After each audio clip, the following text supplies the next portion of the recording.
a lot of headlines, but not a lot of clarity. So, the story right now is a bigger one that the Americans, European allies appear to be approaching President Trump very carefully as the caution continues to swirl around this so called Iran deal.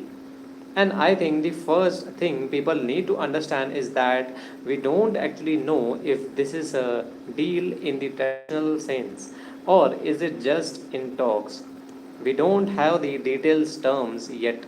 We don't know exactly what Iran is agreeing to, what the United States is giving up, and what enforcement mechanisms exist here, or what happens if neither or either side backs away. So, guys, what we just have instead are the competing narratives from each of one of them. President Trump is presenting it as a major breakthrough.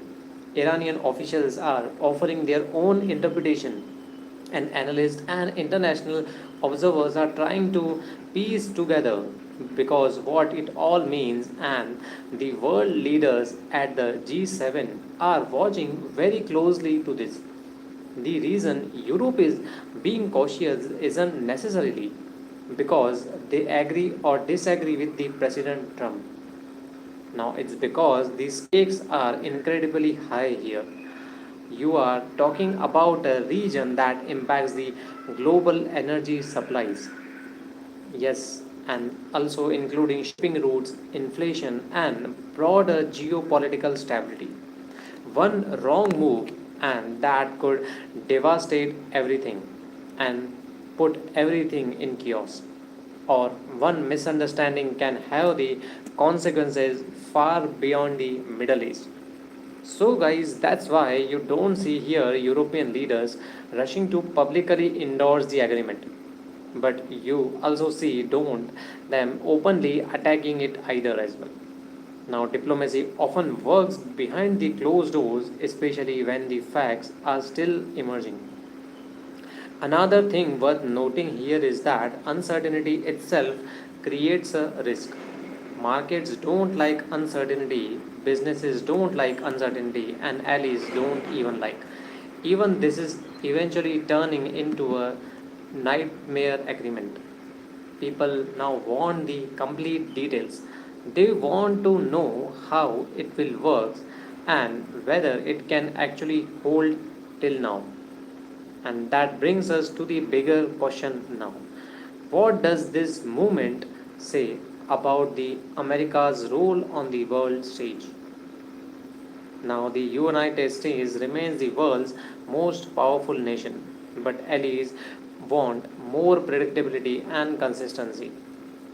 So, guys, see, the G7 leaders understand and that whatever happens next won't just affect the governments, it can influence the oil prices, supply chains, investor confidence, and ultimately everyday people trying to pay their bills.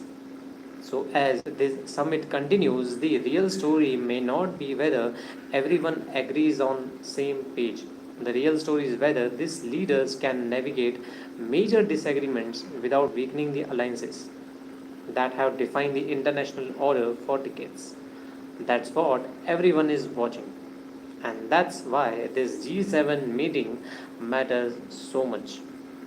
Maybe the European leaders will also try to push back or maybe put a pressure on United States to or Iran to have a complete deal, but it completely depends on Iran whether it will strike back or will put its weapons behind the United States, and they will also are in a position to negotiate well.